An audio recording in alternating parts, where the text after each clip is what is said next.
Assalamualaikum warahmatullahi wabarakatuh. Perkenalkan, nama saya Ukar Suparta. Kali ini saya akan melakukan percobaan menggunakan virtual lab untuk mata pelajaran fisika, yaitu tentang suhu dan kalor. Judul percobaannya adalah percobaan kalor menentukan hubungan massa air dan waktu mendidih. Tujuannya yaitu untuk mempelajari hubungan massa air dengan lama waktu mendidih, dan yang kedua untuk menentukan daya yang diperlukan dalam percobaan. Jadi nanti akan mencari tuh data yang digunakan dalam percobaan ini berapa watt, sehingga kita bisa menentukan waktu yang diperlukan untuk memanaskan air. Dan untuk alat dan bahannya, di sini di virtual lab-nya ini ada berbagai macam larutan. Cuman untuk percobaan ini kita memerlukan 4 alat dan 1 bahan. Yang pertama yaitu beaker glass. Kita akan gunakan volume yang 600 ml. Ya, ini bisa di duplikat. Tinggal klik kanan, kemudian klik duplikat.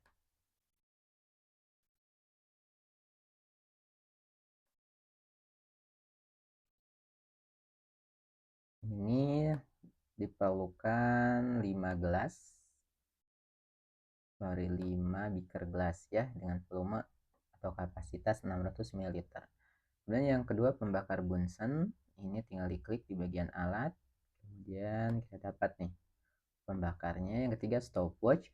Untuk stopwatch mohon disediakan di handphone atau di stopwatch masing-masing, karena di virtual lab ini tidak tersedia stopwatchnya. Kemudian berikutnya ada timbangan. Ini opsional ya untuk mengukur massa dari airnya nanti. Tapi karena di sini sudah ada volumenya, jadi kita bisa konversi aja dari satuan mililiter ke kilogram. Nah, kalau mau ditimbang boleh nih ya, kayak gini. Ini massa beakernya 235,698 gram. Berarti nanti kalau udah diisi air, tinggal dikurangi aja massa total dengan massa beaker. Kemudian untuk bahannya itu perlu H2O ya, ini H2O-nya. Nah, berikutnya adalah langkah percobaan. Nah, sebelum ke langkah percobaan, di sini ada beberapa yang bisa dieksplor ya. Di sini ada namanya, ada volume, kemudian ada pH-nya. Di sini ada H+ dan OH-. Ini ada pH meter dan ini adalah suhunya. Nah, yang kita amati nanti adalah suhunya. Ini suhu awal 25 derajat. Ya. Oke, yang pertama yaitu memasukkan H2O ke dalam beaker dengan volume 100 ml, 150 sampai 300 ml. Nah, kita akan isikan sampai ada tanda plus hijau. Kalau udah tulis di bawah di bagian transfer amount dalam mililiter. Data pertama itu 100 ml. Udah enter. Kemudian data kedua dan seterusnya. 150. Kemudian berikutnya 200. Yang berikutnya sorry, ini ke ini ya, ke bawah semua. Nah, berikutnya 250. Kemudian yang terakhir 300. Nah, udah ya, kita rapihin. Ini 300, ini 200 mili, ini 150, ini 100 ml. Nah,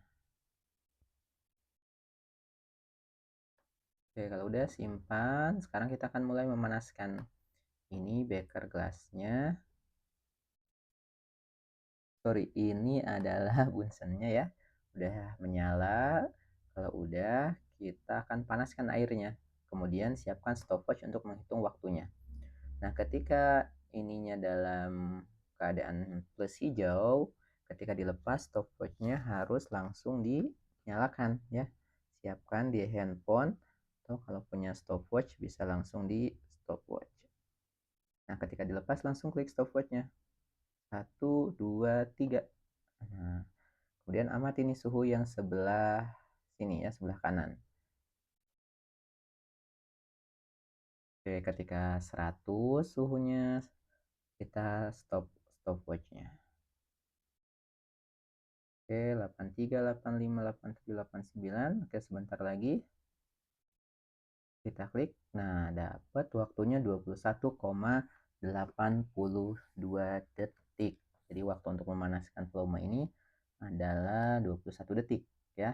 Berikutnya lanjut ke yang kedua dan seterusnya. Ya, ulangi sampai data ke 5. Gitu ya. Tinggal dimasukkan. Catat waktu sampai suhunya 100 derajat Celcius. Oke, itu aja untuk percobaannya. Mudah bukan? Nah, sekarang saya akan tunjukkan bagaimana cara pengolahan datanya. Kalau sudah selesai melakukan percobaannya di virtual lab yang tadi, berikutnya adalah mencatat data percobaannya di tabel percobaan. Ini udah dicatat dari 100 ml sampai 300 ml, kemudian ubah ke kilogram, kemudian catat waktunya ya. Ini waktunya untuk daya yang berbeda ya di video sebelumnya. Ini udah dilakukan percobaan sebelumnya. Nah, kalau udah, si datanya dibuat ke dalam grafik ya. Ini grafiknya grafik T terhadap M. Jadi sumbu Y-nya adalah waktu, sumbu X-nya adalah massa. Nah, kemudian dari persamaan kalor, kita tahu bahwa Q sama dengan MC delta T. Nah, Q itu adalah daya dikali waktu. Itu sama dengan MC delta T. Sehingga kita punya persamaan bahwa T sama dengan C delta T per P dikali M, di mana T adalah waktu, C kalor jenis air, delta T perubahan suhu, P-nya daya, dan M-nya adalah massa.